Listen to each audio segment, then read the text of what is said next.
to be blind in a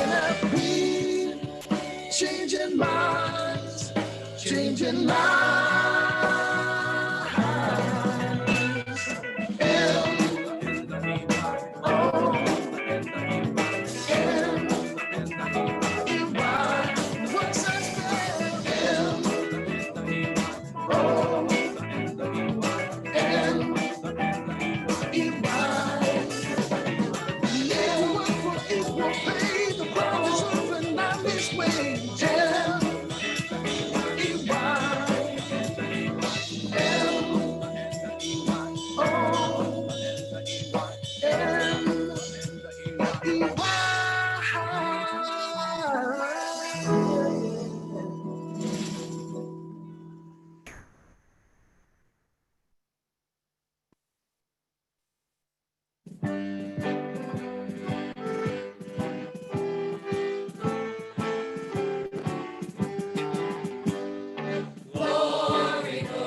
Legislation brings the dawn of a new day.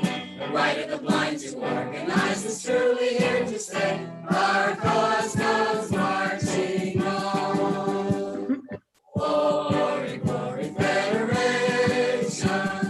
Glory, glory, Federation. Glory, glory, Federation.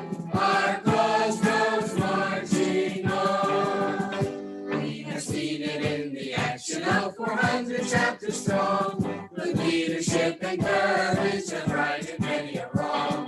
Attain an FB's program and join in the battle song. Our cause goes marching on. Glory, glory, Federation. Glory, glory, Federation. Glory, glory, Federation. Our cause goes marching on. Tim Brooke sounded trumpet that shall never sound retreat. We have sifted out the hearts of blind before our judgment seat. We'll be swift of mind to answer and be true elect your feet. Our cause goes marching on. Glory, glory, Federation. Glory, glory, Federation. Glory, glory, Federation. Our cause goes marching on. To aid the blind long struggle, we have formed the NFB to free them from their bondage of workshop and agency. To give a hand to all the blind wherever they may be. Our cause goes marching on. Glory, glory, Federation. Glory, glory, Federation. Glory, glory, Federation. Our cause goes marching on. Good evening, everyone, and welcome to our very special evening. We are so glad that all of you can be with us tonight. We will be starting promptly at 8 p.m. We are excited to be celebrating the 500th presidential release tonight with all of you, President Riccobono, Dr. and Mrs. Maurer, and Mrs. Jernigan. Just a reminder that everyone is on mute. Also, you can send questions through our Q&A section or send an email to cdanielson@nfb.org. We also have closed captioning tonight in Zoom, and we are using the captioning feature OneCap app, and the information is in the chat if you would like to access captioning at your own pace. I want to encourage everyone to participate tonight in our poll. We have two questions. What is your favorite pie? And our second question, in what decade did you hear your first presidential release? Welcome, and we will be starting soon.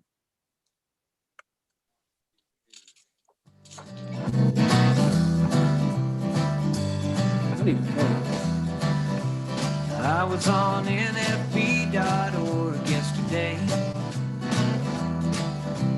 They said they would send me a brand new free white cane. It came in the mail and I opened up the package, put it in my hand and I started to tap it. Tap that free white cane. Tap that on the classroom floor. Tap that when you're walking out the door. Tap that when you're looking for some more. You gotta tap that. You gotta tap that free white cane. Tap that when you're getting on a plane. Tap that in the pouring rain. Tap that, no there ain't no shame. You gotta tap that. You gotta tap that free white cane. Free white cane. Free white cane. Yeah, you gotta tap that.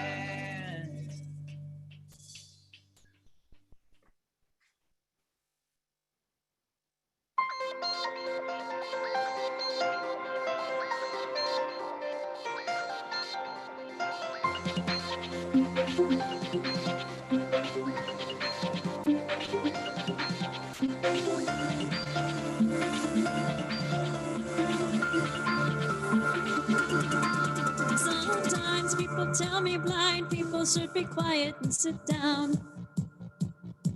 But I say no, I say no, I say no. They contend that I should be content to let others lead me around.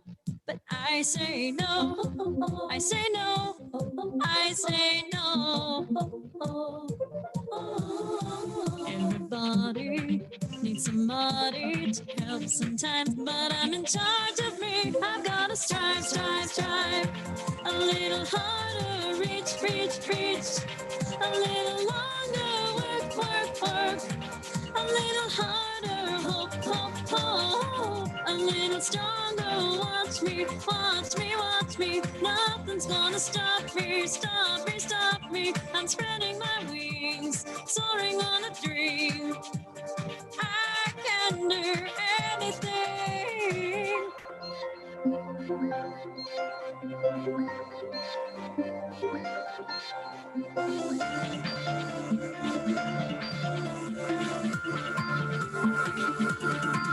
I gotta be brave even when I'm afraid to do hard things. I'll tell myself no, I'll just go, I will go. I'm not a fool, I need training and tools to live out my dreams. So I'll say go, I'll just go, I will go. I'm not a passenger in my life. I'm gonna take control and drive. I've gotta strive, strive, strive. A little farther, reach, reach, reach. A little longer, work, work, work. A little harder, hope, hope, hope. A little stronger, watch me, watch me, watch me. Nothing's gonna stop me, stop me, stop me. I'm spreading my wings, soaring on a dream. I can do anything. We know who we are and what we must do. We are organized, confident, prepared for what lies ahead. No force on earth can turn us back. Our words, our thoughts, and our dreams reach for a tomorrow which is bright with promise. And the heart of that promise is the individual determination of each of us and the unshakable power of our vehicle for collective action, the National Federation of the Blind.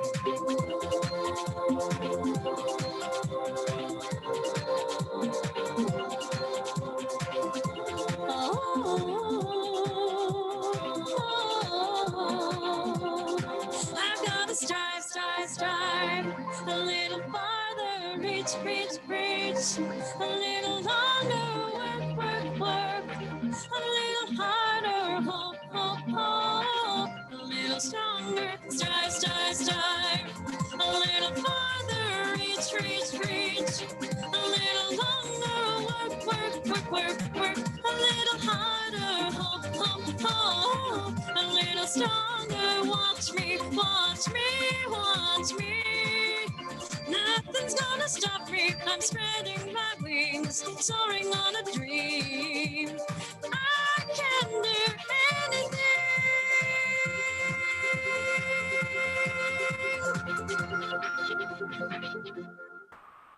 Good evening, everyone, and welcome to our 500th presidential release, a very special evening. We are so glad that you're here with us tonight. Please answer our poll, which is, what is your favorite pie? Our second question tonight is, in what decade did you hear your first presidential release? We'll be starting at 8, and thank you again so much for being here with us tonight for this very special evening.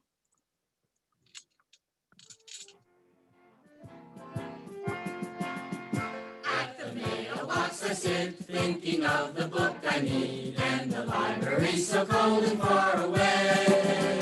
And the tears, they fill my eyes, spite of all that I can do, when I think of what the library will say. Wait, wait, wait, your book's not in yet. We'll try to have it next year without fail. We are not your corner store, we cannot do any more. After all, we know just 1% prepare. They say we're running out of space. For your book there is no place. The demand for it, you see, is far too low. How about a light romance or a novel set in France? For we mostly serve the elderly, you know. Wait, wait, wait, your book's not in yet. We'll try to have it next year without fail. We are not your corner store, we cannot do any more. After all, we know just 1% prevail. So at home and on the job, I am waiting for the day when the mailman will come up to my door with the book that I have sought, and not the one they thought that my profile showed I should be asking for. Wait, wait, wait, your book's not in yet. We'll try to have it next year without fail. We are not your corner store, we cannot do any more. After all, we know just 1% read Braille.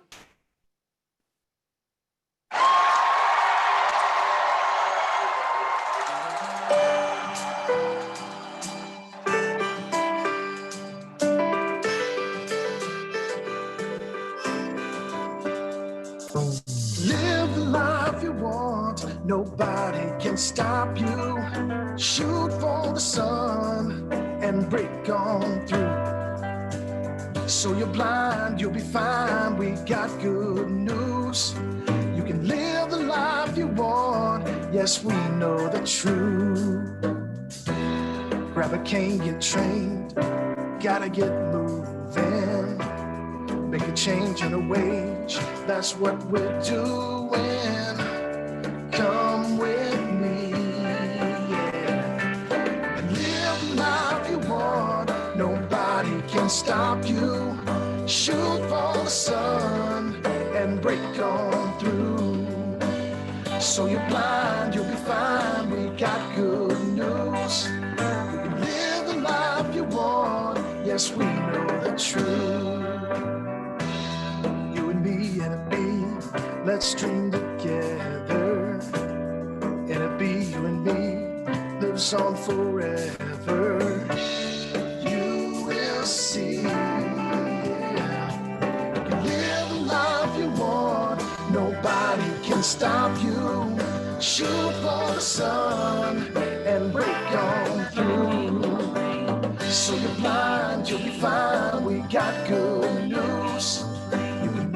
Life you want, yes, we know the truth.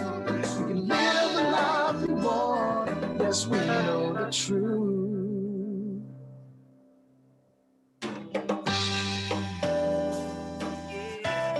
You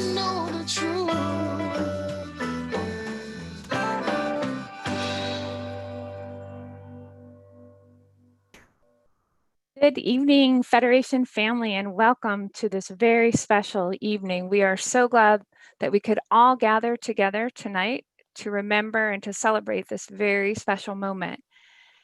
It is now my pleasure to turn it over for this historic event, our 500th President's Release, to our leader who always leads by loving example, President Riccobono. Good evening, Pam. How are you? I'm doing great. How about you? Doing great. Is it cold in Louisiana? You know, it is actually chilly. It was 27 this morning, believe it or not, but sunny and beautiful and near 60 by the daytime. So There you go. Well, I got out my scarf to walk to the building this evening. So it's definitely, December is here. That's right. No snow flurries yet. Not yet. All right, you ready to get started? We are. I think we've all been looking forward to this moment.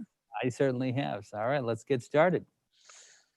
Greetings, fellow Federationists. Today is Tuesday, December 1, 2020, and this is Presidential Release 500. Great number. First of all, to start off, I want to set the context for where we are this evening. We're in the living room foyer space of the Barney Street wing, the newly remodeled space. We have a lot of close friends here this evening. Well, not a lot, a few, which is why I'm wearing my stylish NFB mask this evening. Behind me is our 360-degree fireplace with a nice fire in it. Behind that is the Reflecting the Flame artwork that we had commissioned for this new space and honoring the speech of the same title given in 1991 by our immediate past president. And we're here in this space this evening because it represents a lot of our history. And we want to reflect this evening on where we've been, but also where we might go. So it's an appropriate space to be in this evening. I should say, since we've been reminiscing about the releases, we do have a great team behind the scenes. Will Schwatka, that is always behind the board, making sure our recordings go well. Our director of communications is also here. And of course, a lot of people out in the Zoom verse, making sure this happens. So it's a pleasure to be with you all this evening on this special occasion. Before we get to some dialogue about the presidential release itself, let me give you a few Federation notes to close out the year.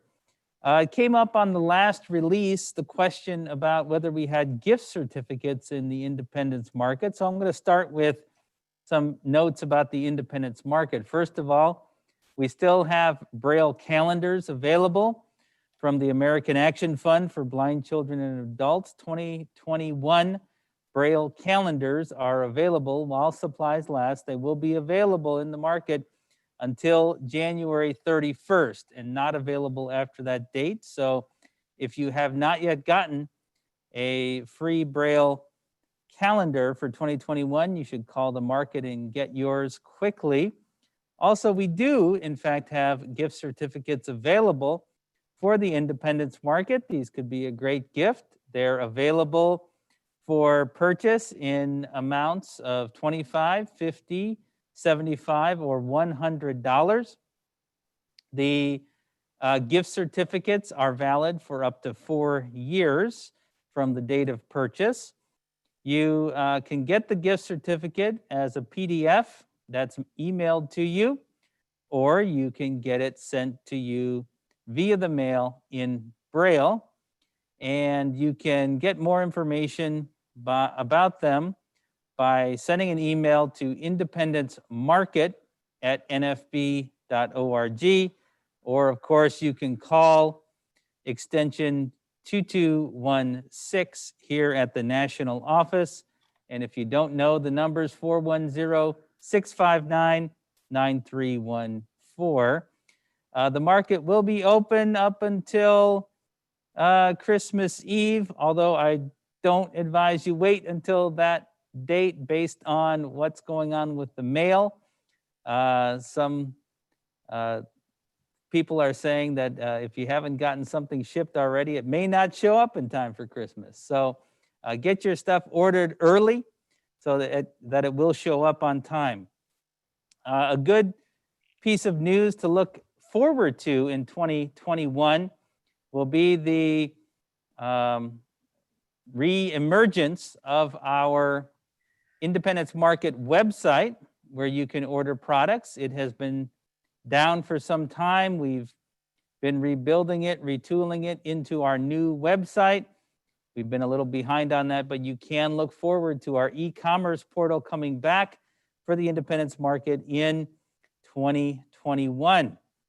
Last month, during American Education Week, which was November 16th, we sent a letter to all of the top education officials in all of the 50 states, the District of Columbia and Puerto Rico. You can read that letter by going to nfb.org/legal. That letter calls on the state education officials to recognize the critical barriers that blind students face in inaccessible educational technologies, and it calls them to take actions to make sure that blind students have equal access. We have gotten a number of responses from some of the state educational officers, and we will be following up with those individuals and putting resources together. If your state official has written to us, we're sending the response to the affiliate president for follow-up as well. As we know, education and access to education is so critical. And in this time when digital technology has really been forced upon people because of the COVID pandemic, it's really important that we push hard for equal access, and we're getting a good response so far. That we've gotten any response at all is great, but we've gotten some real engaging phone calls from folks who are interested in what we've had to say, and we're now going to put together some resources to help make good things happen. So we'll need you to follow up on that on the ground in the new year. Before we get to the new year, we do have a number of events happening. We have a December open house. The open house events are for prospective new members to learn about our organization, and we'll be having an open house on Sunday, December 13th at, at 8 p.m. Eastern Time. And I encourage you, if you are not yet a member of the Federation, to sign up for our December 13 open house. And I encourage Federation members to encourage those who are prospective members to take advantage of this opportunity to learn about the organization in a casual and engaging way. That open house will be hosted by Pam Allen, so you won't want to miss it. And thank you, Pam, for handling that December 13th open house, which I cannot be at because it's Austin Riccobono's 14th birthday. If you want to sign up for the open house, send an email to membership@nfb.org or call extension 2509 here at the national office to get your name on the list, and we'll send you the Zoom information. Last month on the release, I announced our Smart City Summit meeting, which was scheduled for December. Shortly after that, we had some changes that needed to be made, so we moved it to January 28th. And in moving it to January 28th, we're also going to take advantage of that being the day before January 29, 2021, which will be the 10th anniversary of the Blind Driver Challenge. The Blind Driver Challenge was our effort to build a car that a blind person could drive, and the first public demonstration was January 29, 2011. And so our Smart Cities Summit is going to take advantage of that and maybe leverage some next generation activities with our Blind Driver Challenge. So if you're interested in our Smart City Summit, it'll be happening in January. and more information will be sent to the listservs about that. Our Access Technology team also has a number of accessibility trainings coming up. We call these accessibility boutiques. We have one on December 9th, which is entitled Digital Accessibility Made Easy. This is kind of an introduction to accessibility, how blind people use the internet. It would be a good thing to refer people to that are developing technology or want to know how blind people use technology. This is December 9 from 1 to 5 p.m. Eastern Time. And then on December 15th, we have tips and tricks for an accessible smart home. That's going to happen at 2 p.m., 2 to 3:30 p.m. to be exact, Eastern Time. Both of these are on Zoom.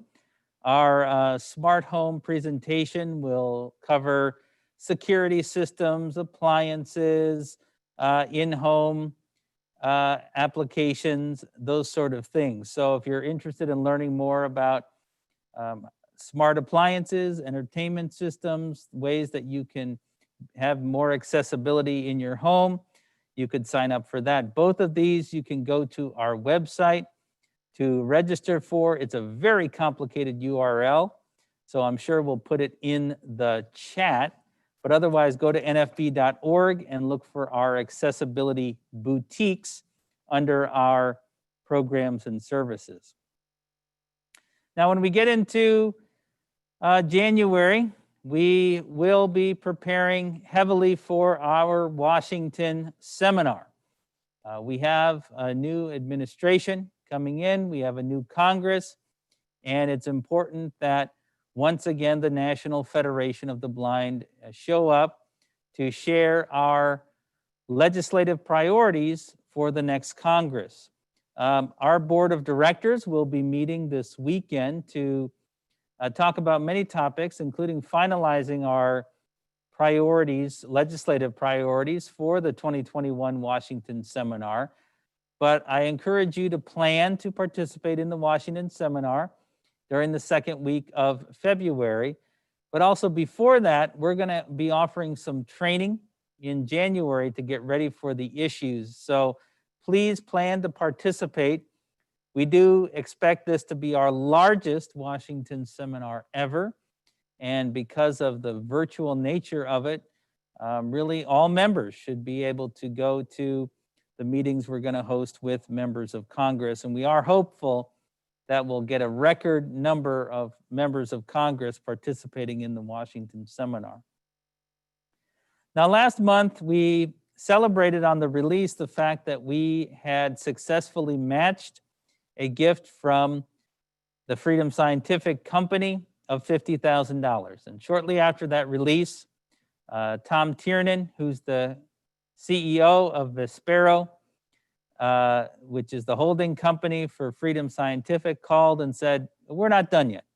We think we can do more than ever before, and we'd like to offer another $50,000 to the Federation, considering how significant this year is, if you can raise another $50,000 before the end of the year.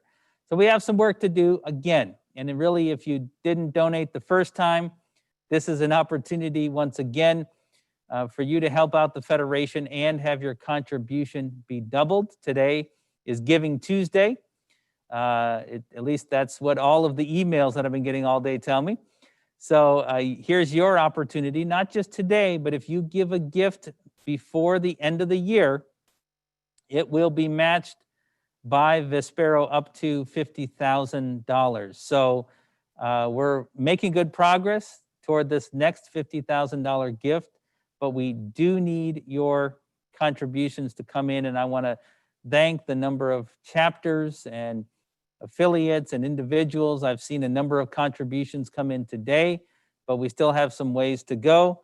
So please keep it up. And I think we should give another thank you to Vespero for its generosity here at the end of the year. You know, the work that we're doing on employment and education and keeping blind people connected and protected during this year more than ever, these dollars are critical to what we do. If you don't know, you can make a contribution online by going to nfb.org/donate. You can send a check to us here at the national office. Our information is on the web, but you can send a check to 200 East Wells Street, Baltimore, Maryland, 21230, or you can call our main number and dial extension 2282, and someone will get back to you to take your contribution. It doesn't have to be made today, as long as it's made by the end of the year. That will help. We do have some new chapters contributing to our pre-authorized contribution program. This is a monthly way to give dollars to the Federation. So thank you to these chapters from the NFB of Ohio. So heads up to Ohio, thumbs up to Ohio for being on the board alone this month. Our seniors division, the Capital Chapter, and the Springfield chapter of NFB of Ohio. Thank you very much. And also our national division, the National Association of Guide Dog Users. Thank you for joining the PAC program. Okay, I do have some Federation family notes here to share with you before we move into the next phase of this very special release. I regret to have to let you know that news from Georgia that Mr. Manuel Rivas passed away on October 30th, 2020. He had been a member of ours since 2017. From California, Robert Steigel, who's president of the San Fernando Valley chapter, reports the passing of longtime member Tom Grimsley on November 22nd. And from Minnesota, Jennifer Kennedy, who's executive director of our training center there, Blind Incorporated, reports the passing of Federation member and Blind Inc. graduate Michelle Erickson at the end of October. Michelle was married to Mark Erickson, who works at Blind Incorporated. I encourage you to keep these Federation members and their families in your thoughts and prayers, and a special acknowledgement for all of those Federation members that we have lost this year, especially to the COVID-19 pandemic. So please say an extra prayer for those who have contributed to our movement and had departed this year. Those are the things I wanted to present on this part of the presidential release. Pam, I'm going to turn it back to you so we can go into what we want to do next. Okay, so thank you so much, President Riccobono. And I wanted to share this evening our poll results. So let me ask you all about our question of favorite pie before I give the results. If you want to share your favorite pie. Yeah, now apple pie is what I said, and okay, yeah, just refreshing. I wanted to remind everybody about that because it happened to be the number one. Look at that. Look at that. Number one with 24%. Coming in at a close second, this is my husband's favorite, pecan pie at 21%, and followed by pumpkin. Then we have chocolate cream, lemon meringue, cherry, and buttermilk chess. Now, so we have a lot of dessert lovers out there for sure. And we all know, you know, we had some comments about peanut butter pie in the chat. We wanted some variety. We knew if we said peanut butter pie, that would be 100%. So that right. goes without saying in the Federation. So our next question for our poll results. This is really interesting, especially on our very, very special night tonight, our first presidential release. What decade? So for those who were heard their first presidential release. In the 70s, that would be 12% of the 80s, also 12%. The 90s, that was when my first one was, 19%. 2000s, also 19%. Now, here's 2010.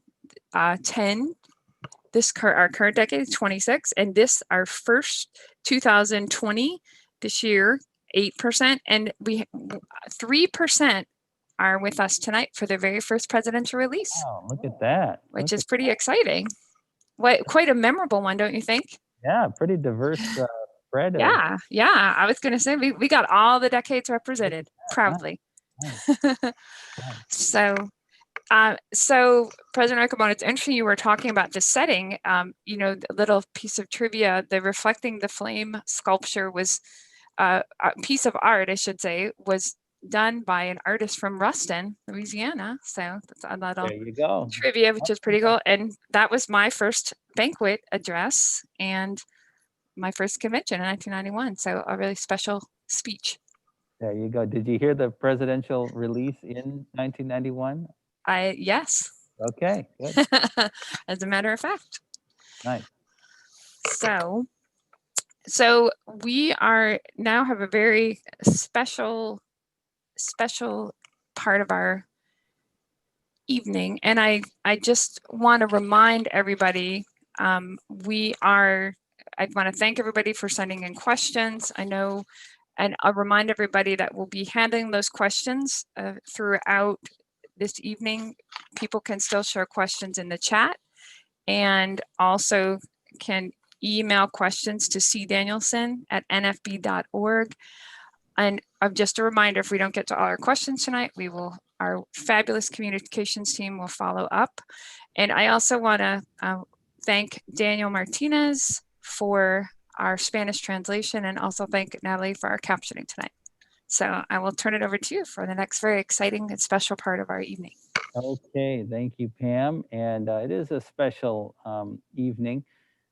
First, I want to, begin by acknowledging that here with me to my right is Mark Maurer, our immediate past president, and has also the distinction of making the most presidential releases, totaling over 300. So, Dr. Maurer, welcome back to the presidential release. Greetings, fellow Federationists. This is Tuesday, December, and so forth. I started a lot of presidential releases that way, and it's great to be back. And then to my left is Mary Ellen Jernigan, who has been around the Federation for a long time, and who has sometimes been on the releases, but always around the presidency of the Federation. So, Mrs. Jernigan, good evening. Good evening, everybody. Delighted to be here. I was at that very first presidential release, and probably can't claim that I've heard all 500 of them, but pretty close to that, I would guess. Well, we're going to have some conversation this evening and just kind of reflect on the release, but let's start by really going back to presidential release number 1, which was recorded on November 12, 1973. And I had heard presidential release number 1 previously. I listened to it prior to my making my first presidential release.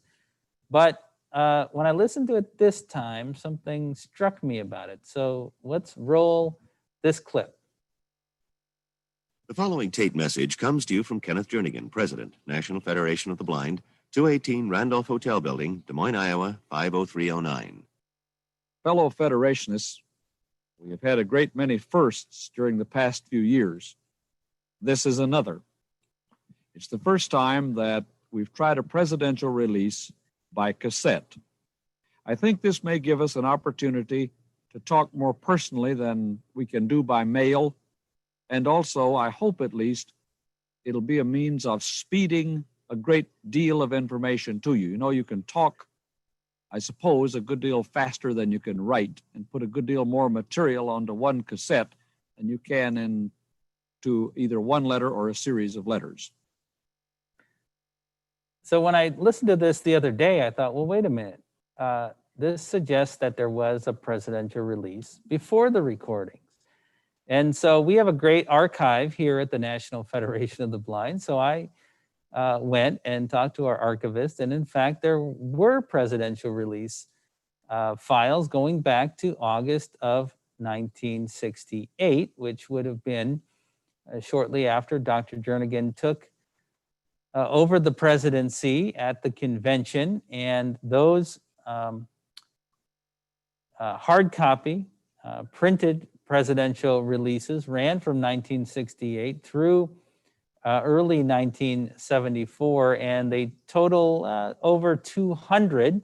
Most of these included individual letter correspondence that were shared with leaders of the Federation, but in the files they're designated as presidential releases. So I guess the first question for the group here is, I was going to ask about what the Federation leadership communications were like prior to the recorded releases. Well, now, you know, Mr. President, 47 years ago was a very long time ago, obviously. But I think to answer that question you've asked, we ought to look a little bit at the context of what was communication like in the world in 1973. For instance, there were no personal computers. There was no word processing as we know it today. There was no Braille translation software. There were no Braille, electronic Braille embossers. The internet didn't exist. There wasn't email. There weren't cell phones.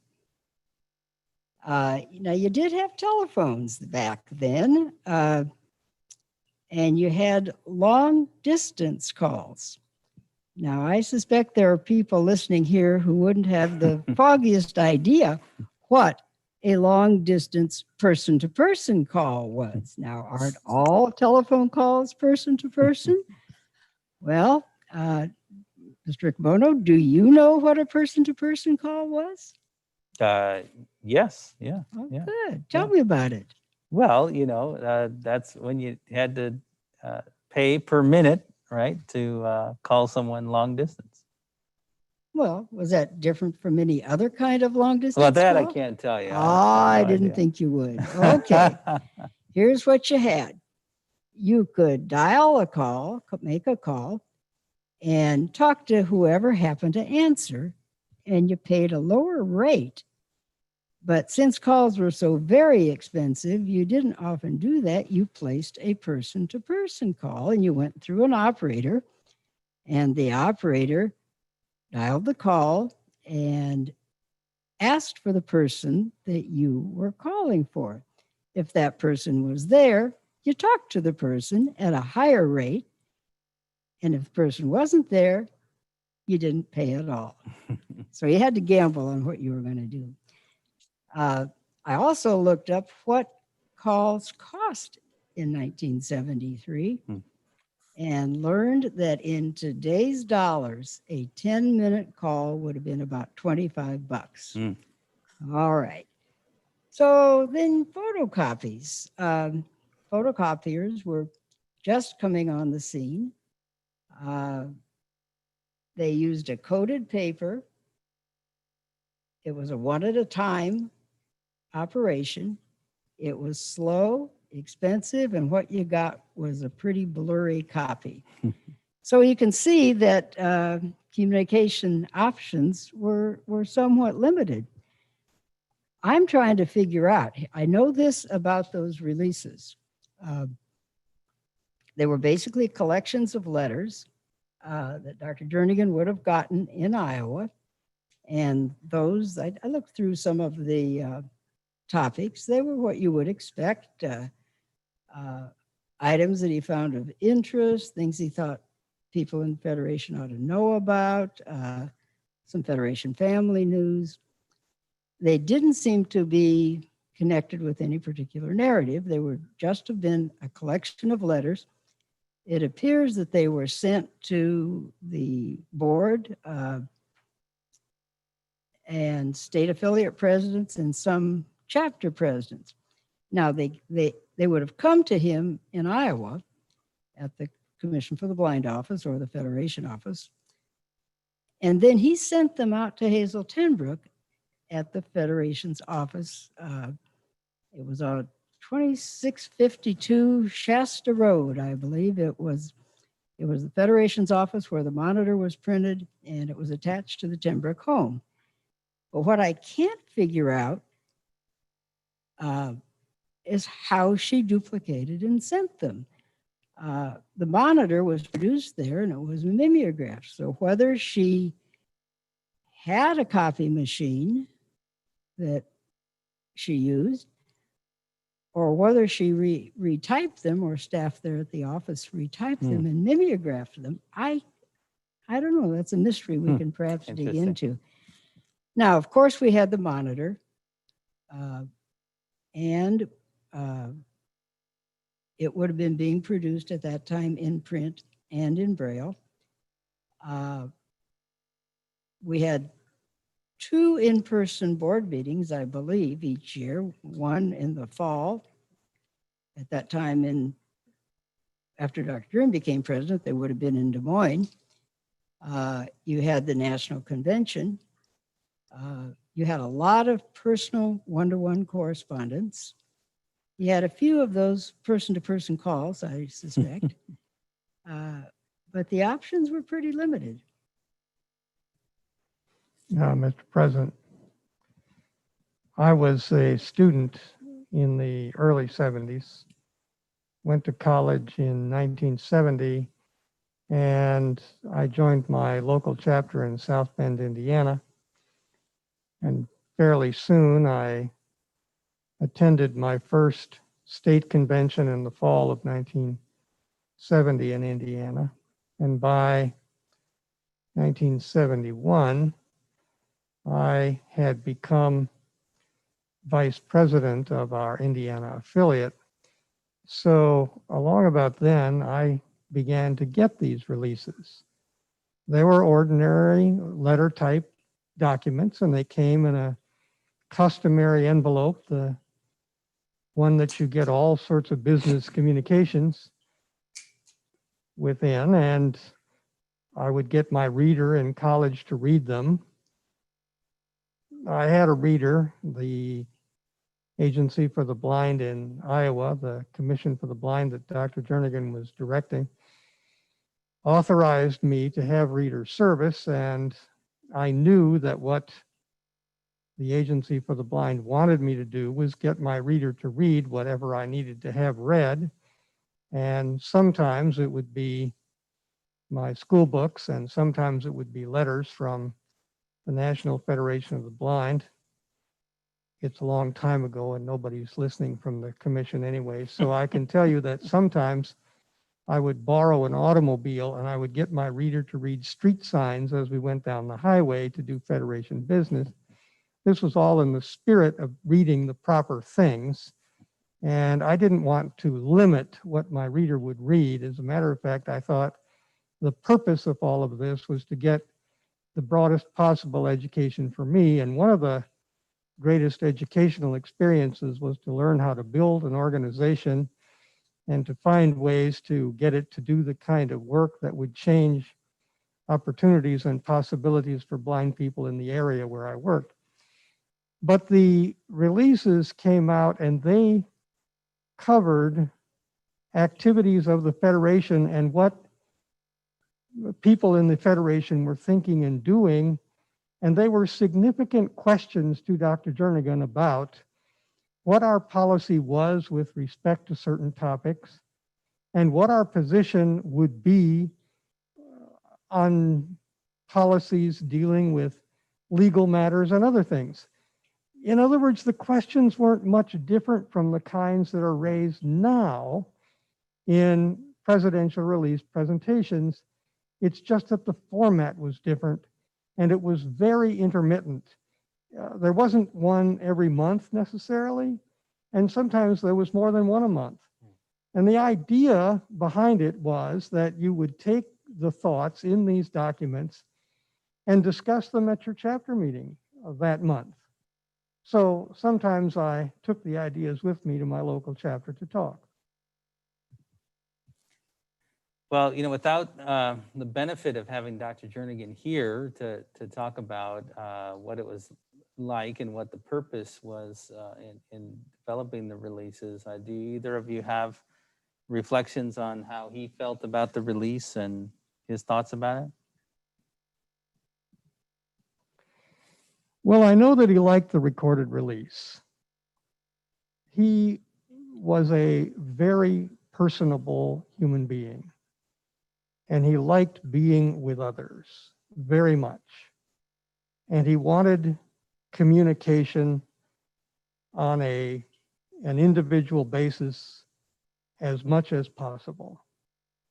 And with that in mind, he thought that his putting his own voice on record on the recording would make it much more personal for people to hear from him directly.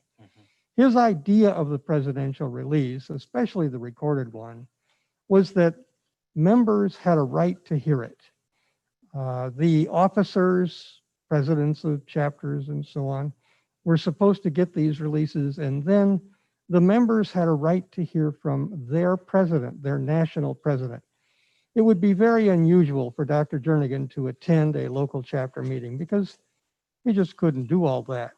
But to have his voice in the room with the members meant that there could be communication with him, and if people had questions, they could write him later and tell him what they thought of the presidential release, and he would essentially universally respond. And when you listen to the early, especially release number 1, very conversational. You know, I think in addition to the things Dr. Maurer has talked about, the Federation in 1973, in the beginning of the 70s, was undergoing a tremendous growth spurt. And I think it was the convention, I know it was the convention in 1971, because that was the first convention that I managed the logistics for. That was in Houston. And on the very last day of that convention, by dragging in, I can admit it now, since by dragging in 2 or 3 of the hotel staff we'd been working with who registered, we hit 1,000. Here we are then in 1973, and we registered 1,506 people. Tremendous growth. At that convention, and that was in New York City at the Statler Hilton Hotel, at that convention, we had all 48 states represented. Well, we had all states except Vermont, but we had DC. So we had an affiliate in every state, and we had attendance from every state except Vermont. It was we had brought in, done a lot of organizing, brought in new state affiliates. And that was also the time when we had unified the name. By that time, we were well underway to having every state be National Federation of the Blind of given state.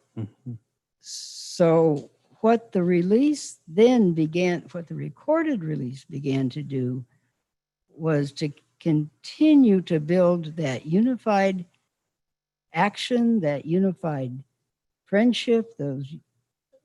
We really became one Mhm. in a way we had never been. And that just warmed Dr. Jernigan's heart beyond measure to really be able to talk to everybody at local chapters in the same month and have a common knowledge, a common set of actions to focus on. That was revolutionary and contributed then to the further really strengthening at all levels of the Federation during the 70s. Dr. Maurer, you've made more releases than anyone, over 300, and have appeared on many others that you weren't primarily in charge of. What has the release meant to you, as both as a member and as a leader? Oh, I love to do the release. Making the release is a fun thing to do. And the plan is to be communicative with people, to express what we're doing and to show the drama of it and to show the personal relationship that I have with the organization and that the members have with the organization, and to invite people to be more involved than they have been. So the release has been all that. And then, of course, there were the jokes. 300 releases, and we didn't just do one joke usually on the release. So I tried not to duplicate, and I don't know whether I have, but it was hard to remember all 1,200 jokes or whatever. Consequently, to try to have both the serious business of what we do, enough humor to know that the organization has a lighter side, to know that the members build the organization, to project that we can do more than we've done in the past, to make it clear that we're proud of the history we've got, but we are building for tomorrow and making something exciting come true that hasn't been true in the past, and that what we need in order to get that done is the individual members to know that they can participate fully and make the organization bigger, brighter, and better than it's been, and tougher, and also more resilient and imaginative. This is what the release is about for me. It's always been like that, and I have as much interest in talking with the members as other people do. I've been around to every state affiliate and to hundreds of chapters, and I meet people and they say, do you remember the time that you, and then they tell me something I did to build their confidence or something, and I regret to say that often I don't remember that. I'm glad I did it. It's like me to do it. It's like the Federation to want us to do it. It's like the Federation to say to each other, we have got to believe enough in one another that we can help the person on the other side who's having trouble today get beyond that trouble and build for a great life tomorrow. And then take that spirit and spread it to those who haven't yet heard and don't yet know and don't yet believe. All of that is part of the release for me. Yeah, nice. Now, Pam, you're not in the room with us, so you don't get any cookies, sorry. I know. You can have some for us. Feel free to jump in with a question if you have one. Well, I do have a question, as a matter of fact, and this is for all of you. What are some of your favorite moments or kind of anything behind the scenes? I'm sure like everything, when we hear the presidential release, it sounds like it's gone off without, any issues or any funny behind the scenes stories or very memorable release moments that you'd like to share? Probably a lot of them. It's hard to choose. Well, now, your favorite moment in making the release, Mr. President. Tell us about that. What has been your favorite? Well, yeah, that's a tough question.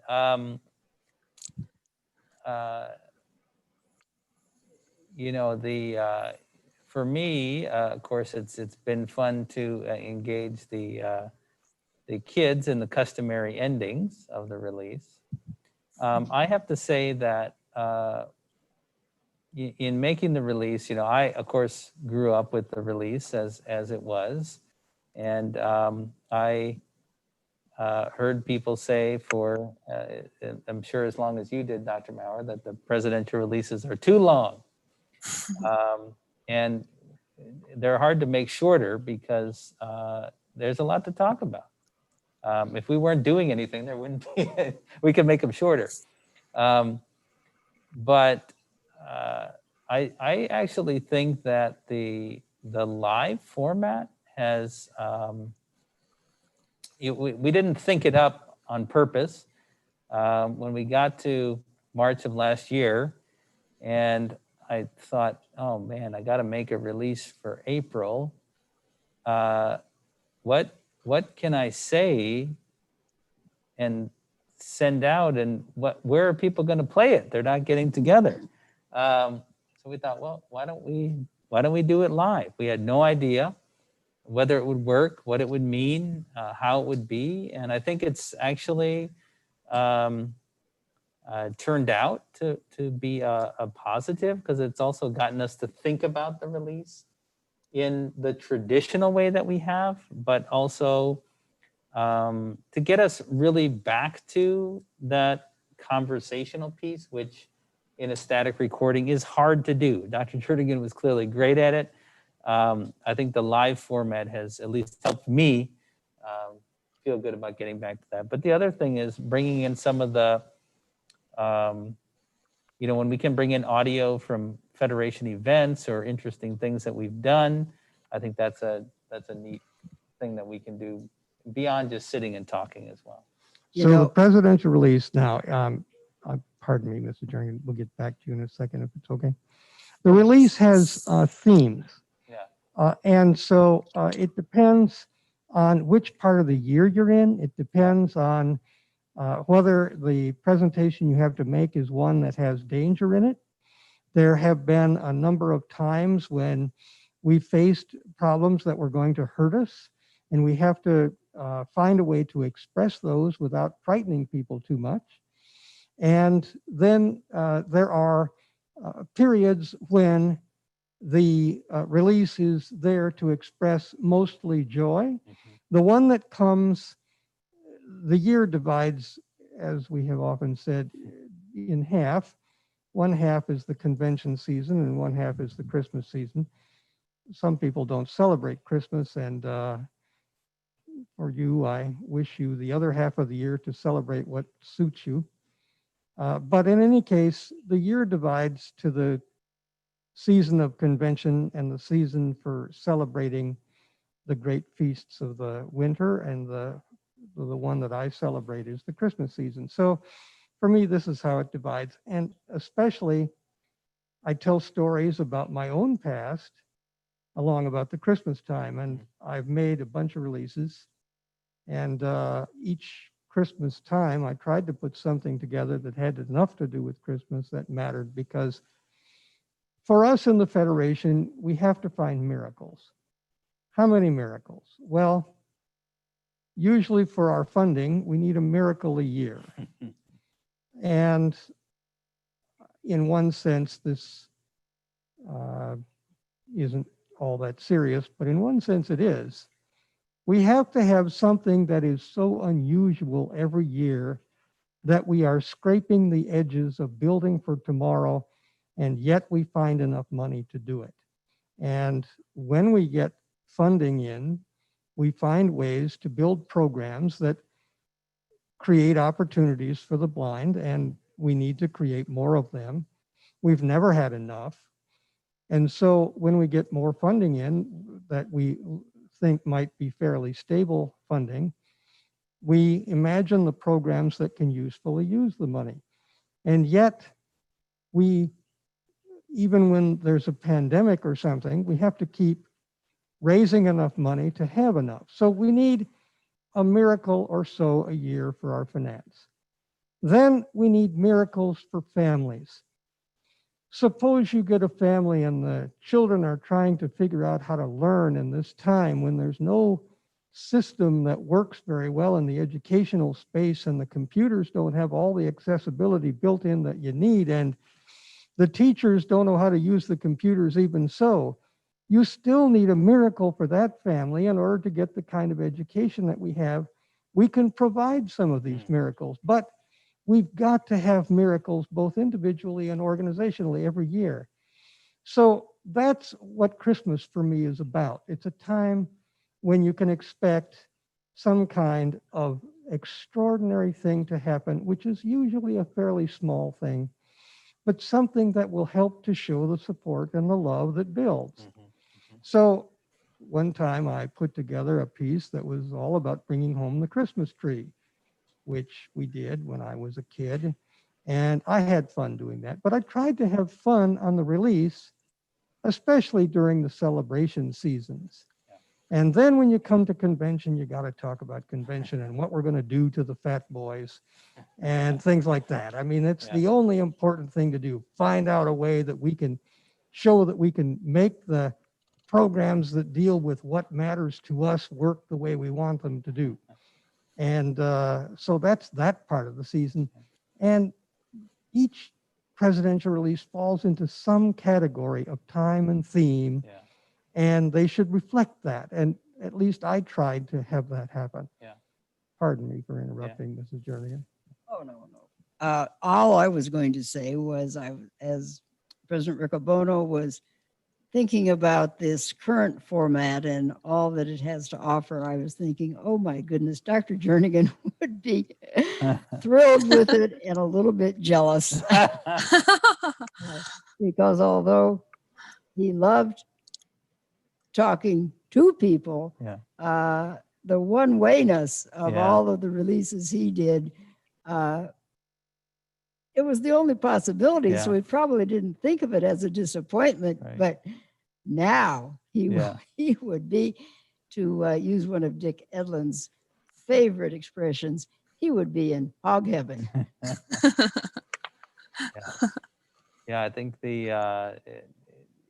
it's interesting how when you look at the release, it is as consistent as the Federation has been in terms of message, in terms of engagement, and in terms of really promoting a constant theme of collective action and also togetherness, which I think, Dr. Maurer, is part of the theme that you're expressing in some of the stories. I pulled up presidential release number 56, which was the first one recorded and distributed from this building in January of 1980. I didn't necessarily know that that was the first one from the building, but Dr. Jernigan talks about it in an article that he wrote in the Monitor in 1984 after the 100th release happened a few months before that. And on release number 56, Dr. Jernigan talks about various events that are going on and cases we're involved in. And he makes a little statement about the organization, which I think still holds true today. So let's roll that clip, Will. That, of course, is one more answer to the question, why the National Federation of the Blind? We keep plugging away to try to get first-class citizenship and equal treatment for blind persons in society. And I think we're the only group that consistently does that on a broad front. Still true today. Still true today. For sure. And so I was listening to this release, and there were other people on the release. Dwayne Gerstenberger was on the release talking about the JOB program, which was a big deal in 1980. Probably don't have time to get into JOB this evening, but it's not something we talk about today much. We still talk about employment, but the JOB program was a big deal. And then the release goes on to talk about the Associates program. And the Associates program was a fundraising program that we had. Pam, you'll remember the Associates program. Oh yeah, most definitely. Yeah, it was still around when I came around in 1996. And so on this release, the top states recruiting associates and associates were basically donors to the organization, and the top individuals contributing. So we took a clip of the associates list that was read. So let's hear that. Number 1, Maryland, 25 recruiters, 178 associates recruited, $3,218. Number 2, Alaska, 5 recruiters, 126 associates recruited, $1,657.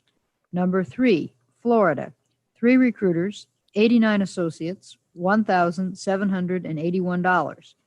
Number 4, Iowa, 14 recruiters, 73 associates, $1,182. So just point out that Maryland was still number 1. And we were still having contests to see which state was. Still having contests, yeah. And very interesting that Alaska was number 2. That was pretty neat.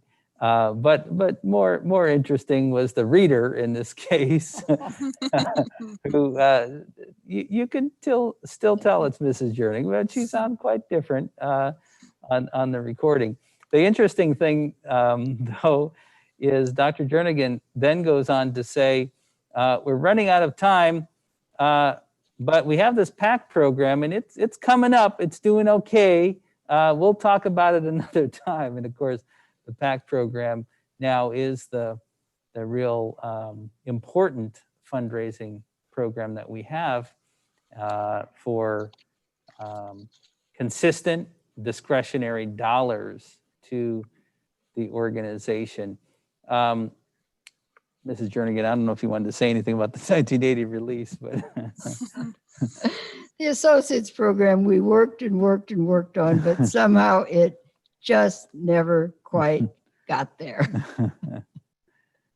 We used to read these lists a little bit more on the release before we had more communication tools at our disposal. Now we tend to push that information out in other ways. But, we have had additional content on the release besides the president or someone else that's been invited to participate in the release for some specific reason. And this has happened a number of times. Now, I don't know when my name was first mentioned on the release. I suspect it might have been mentioned probably when Melissa and I got married. I don't remember. I'm sure it was. But I looked up the release that happened after the 2007 Youth Slam, which was an important program that we had. And it was right after I became executive director here. And it turns out that on that release, at that time, it would have been the second side of the cassette that you would flip over. And so Dr. Maurer says, if you turn over to the other side of the cassette, you can hear some of the sounds from our 2007 Youth Slam. So I thought we'd share a little clip from that as well. Sit back, relax, and enjoy the sounds. I was wondering, what's the main goal of what you guys are working on right now? What we're working on right now is the Hubble telescope, and it's really just to give us an idea of what it looks like and how it works and operates. I think it'll help me be more confident because we have to do a lot of stuff by ourselves. Even though the Youth Sound has just started, how do you think it will benefit you in the long run?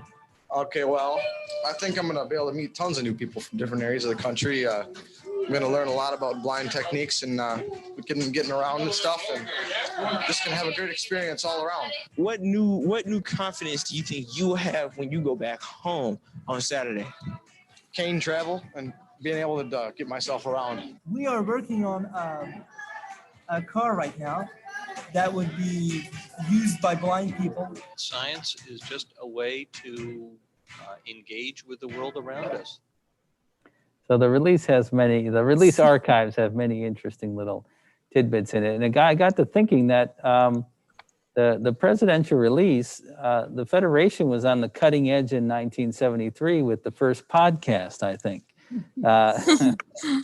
So this is number 500 for our podcast. So we're in 2020 and the release has now taken this live format, and it's interesting to think about how communications have evolved within our organization. I wonder if either of you have any thoughts about what's most important about communications within our movement, especially as we move out of 2020 and the disruptive year that we've had.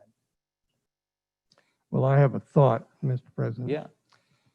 The release came together in 1973, and it developed a style and a format. That format had variations, but it was largely the same. And it stayed largely the same until this live presidential release format came. The release was ordinarily something like 20 minutes. It could be less, it rarely was. It could be more, it frequently was. 25 minutes stretched the edge, and half an hour was positively the outside, unless there was something so important, so urgent, or so dangerous that it had positively to be recorded thoroughly. And that happened once or twice, I think not more than that. So 20 minutes was the objective. Now we're creating an hour long, and we're permitting two-way communication in the process. Today, what we get is mostly voices that are created here and sent out, sometimes voices from other locales, Pam, for example. But one time we're going to have to think up a two-way system whereby the questions can be live and the communication can be live. I know we tried working on some of this summer with the National Convention and had a good deal of success, but there needs to be an opportunity for a more thorough two-way, in-person, live, on the spot, in today's moment communication together. And that would be delightful. Yeah, interesting. Any thoughts? Whatever we do, whatever the new technology is, and what we've done this year with the Zoom, we've not used technology just to let it be distribution of information. I guess what I would offer is something of a cautionary thought about it. We don't know what the new technology will be, but whatever it is and whatever it permits us to do, we must do then what we did this year. We didn't let it just become distribution of information. It always has to be our community getting together. One slight downside even of what we're doing this year, it's wonderful to have it in our own homes, but when we had it and can have it again at the chapter meetings, you listen to it all together, but then you talk about it and you relate it to what we are doing right now in this particular chapter and how it's relevant to us. So whatever, maybe a technology will come about that we can, well, I guess it's already here. We can go into breakout rooms. As Zoom already allows us to do. But whatever we do, as long as we keep it being a family and a community experience, it'll be right. Great. Well, Pam, I'm aware of the time. And so I don't know if you have more questions for us to take. I do. Wow. We've just been enthralled by listening to this reflection of history. And also, amazing, whether it's written letters to cassettes to Zoom or whatever happens next. It's amazing and powerful to me and to all of us how the president's release has, though the formats have changed, the core has always been the same and always will be. So thank you all for sharing. That's really Amazing. Now we do have a couple questions, and one actually relates to the presidential release, the very first one that we played a clip. We have several people wondering if they have access, if we could post the entire release, how would they access it if they would like to hear the whole thing? Yes, we can post presidential release number 1 on the presidential release page. We'll do that. We have many of the releases on CD, but they're not otherwise digitized. So, but presidential release 1 we can certainly post because we do have it. So sure. Awesome. Stephanie's Okay. taking a note right now. Excellent. And also, since you're styling your NFB mask, we have some questions again. Always a popular topic. Can people still purchase masks? Are there any left? There are some left, and we have ordered a few more. Not as many as we did the first time around. So even if we don't have any now, and last I knew we still had some, we will have some more soon. So definitely call the market, and you can get some more NFB masks. I encourage you to keep wearing them. Excellent.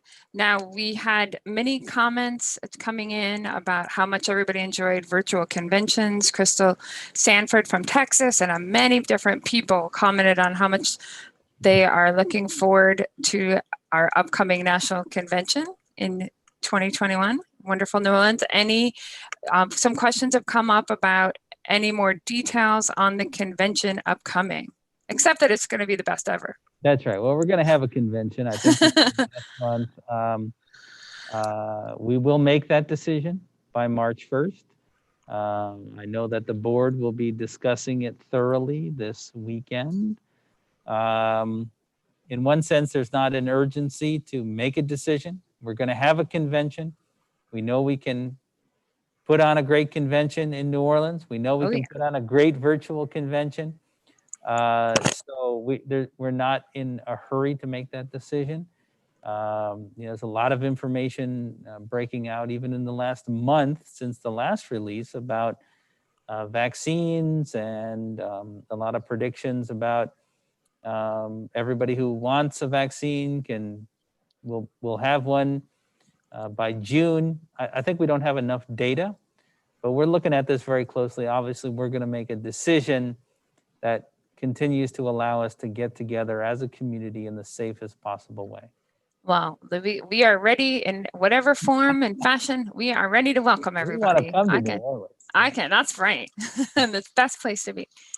So now, speaking of conventions, President Riccobono, we're always looking forward, right? So we've got people wondering where 2022 is going to be.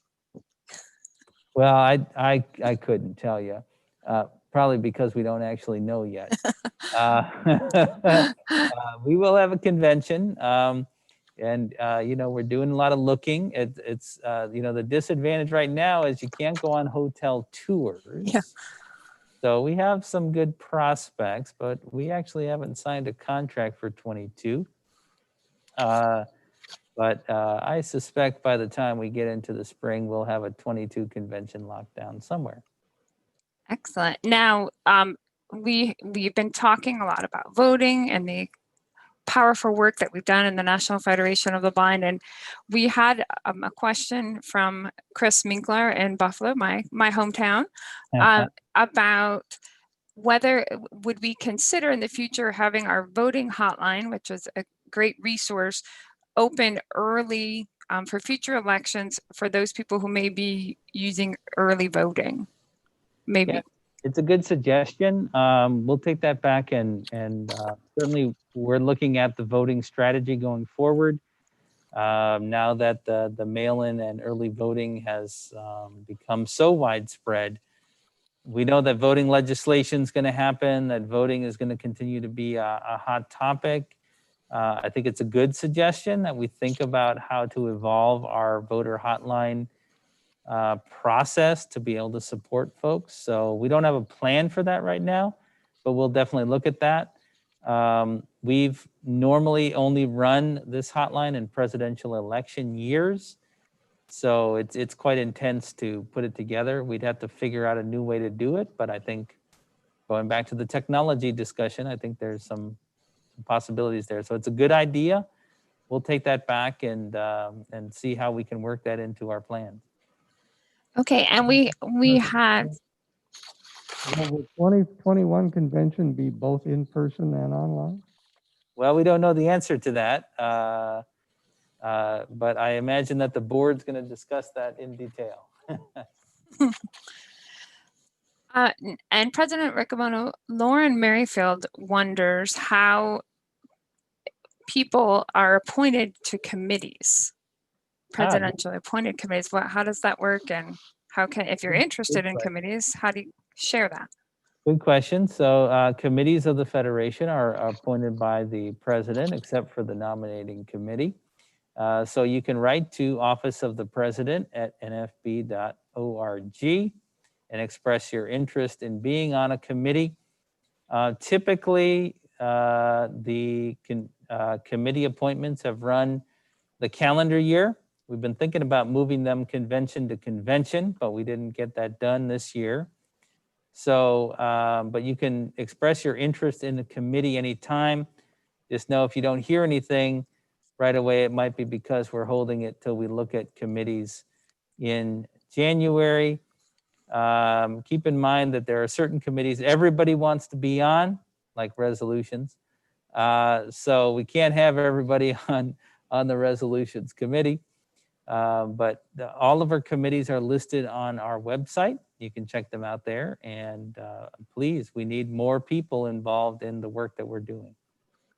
Excellent. Now I think we have time for one more question. And again, thank you, everybody. Thanks to our fabulous communications team for all of the announcements about a presidential release. Thank you to everybody for sending in questions. And if we didn't have a chance to get to your question tonight, don't worry.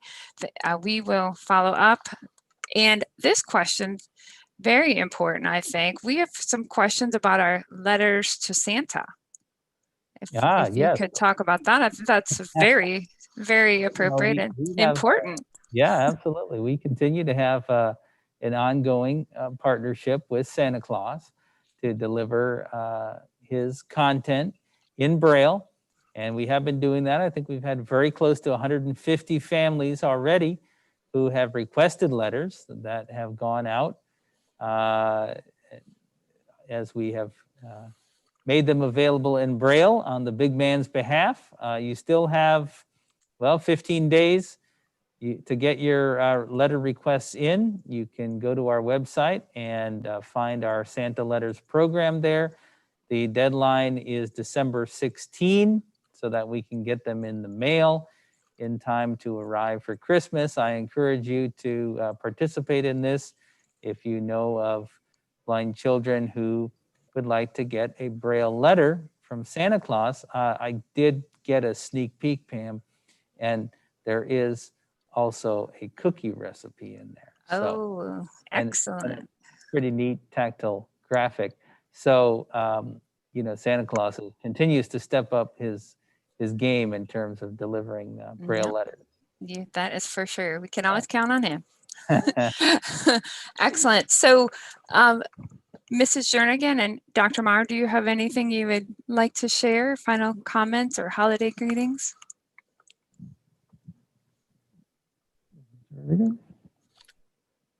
Well, I wish for all of my Federation family a blessed Christmas, that you celebrate it however it works out to celebrate this year, and it is splendid for all.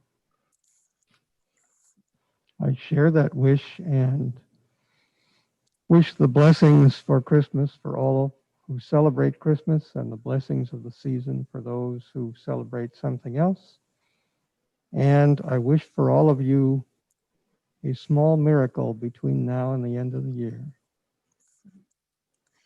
Thank you both so much. And thank you for your comments this evening, for the perspective that you shared, and for the continued example that you are to all of us as mentors and friends and colleagues, are so much our family. So thank you both.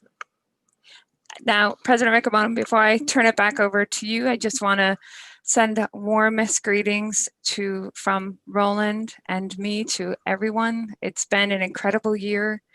I know it's been full of surprises, many unexpected, and lots of flexibility, and we've all been challenged in ways that we never imagined.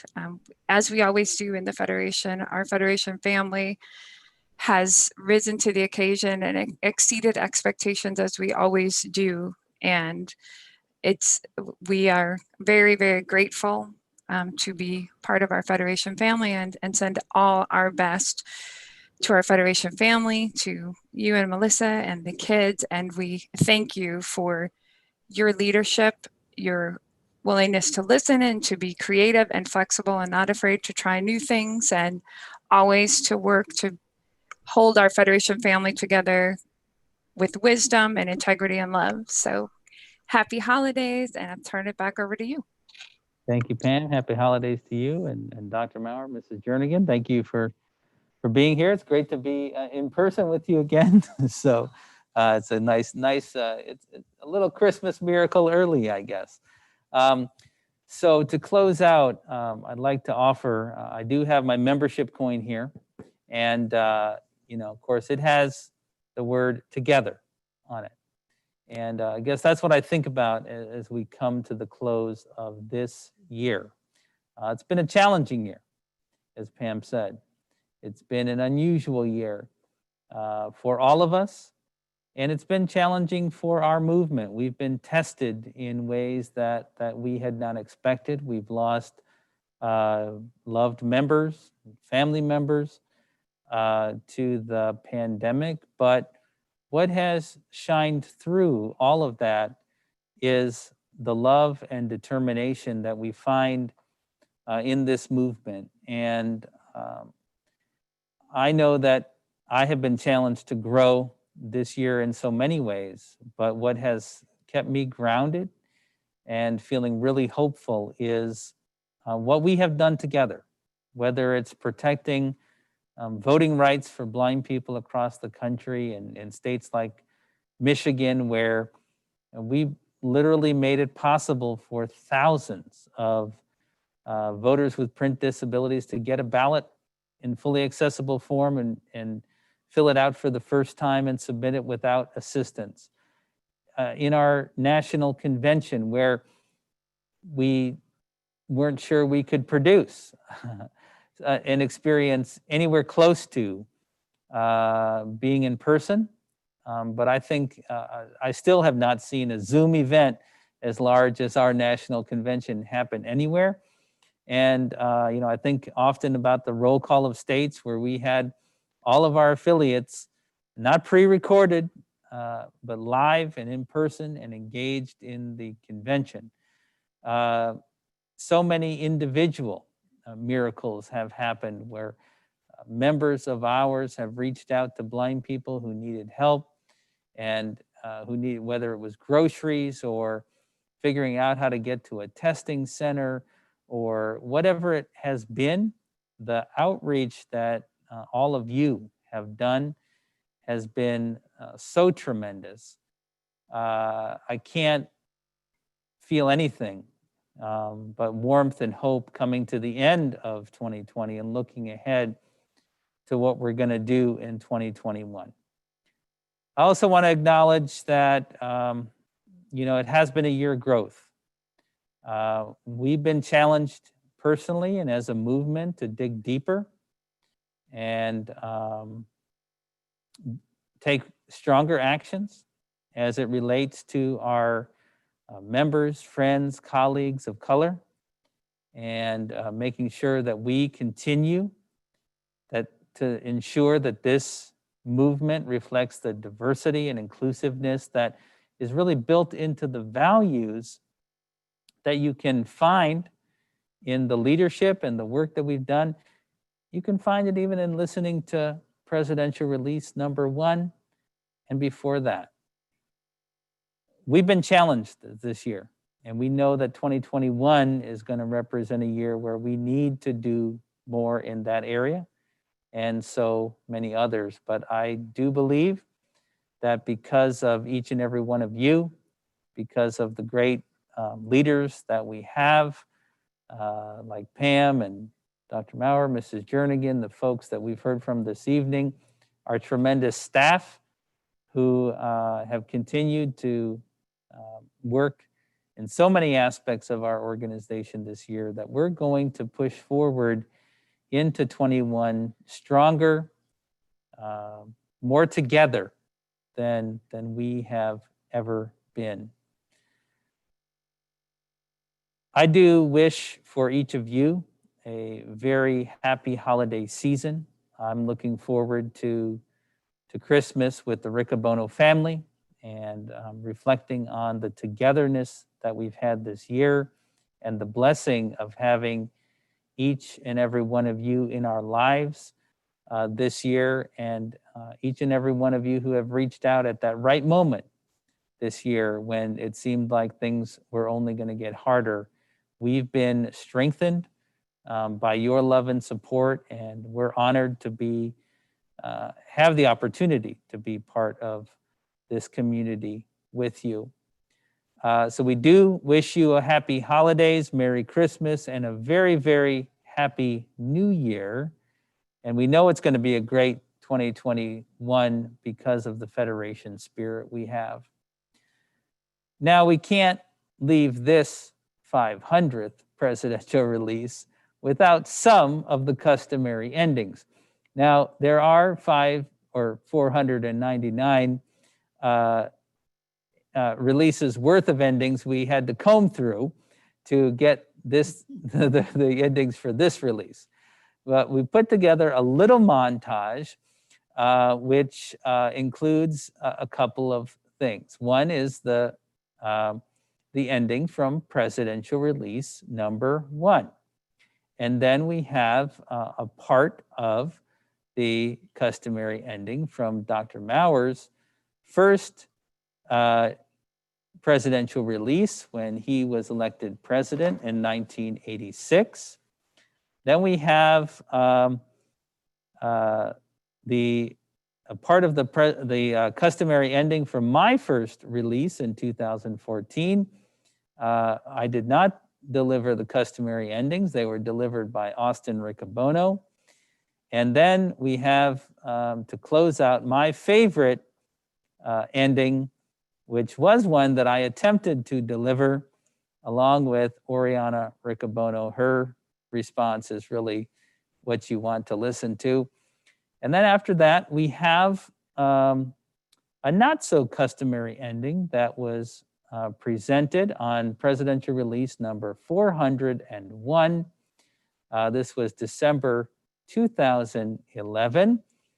So Dr. Maurer talked about making special moments on the release. This is a recording that was put together for that release, done by Chris Danielson, who's our Director of Public Relations, and Parnell Diggs, who is a longtime member of ours from South Carolina. At the time of the recording, he was a national board member. So with that, I'll say happy holidays, happy New Year, and let's go build the National Federation of the Blind.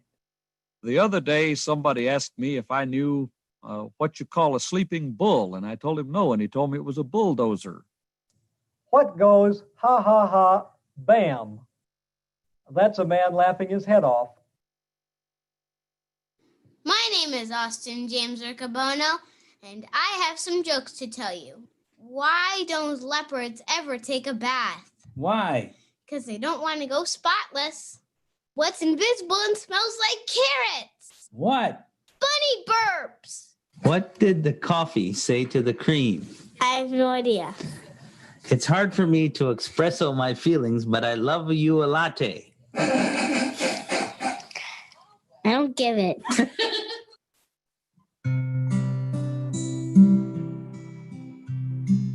Merry Christmas to you all.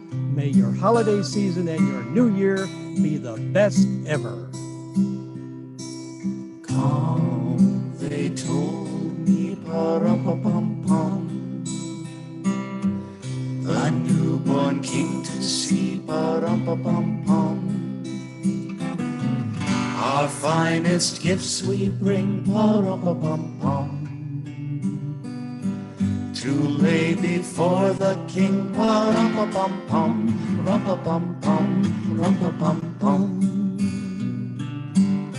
Cause they told me, pa-rum-pa-pum-pum, can it be a newborn king to see, pa-rum-pa-pum-pum.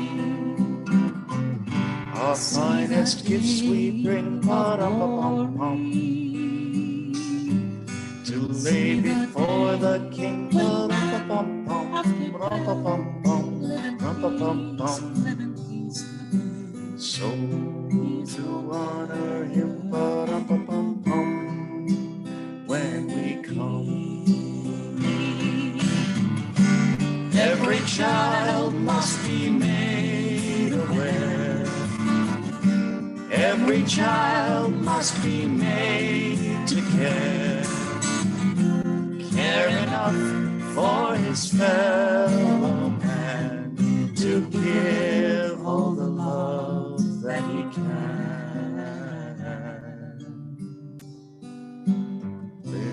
Little baby, will come true. Asleep beside me there, I played my drum for him, I played my best for him, live in peace again. And he smiled at me, me and my drum.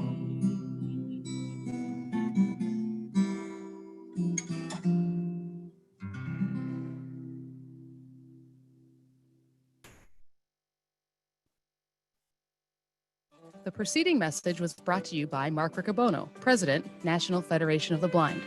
Office of the President at nfb.org, 410-659-9314, www.nfb.org. Let's go build the National Federation of the Blind.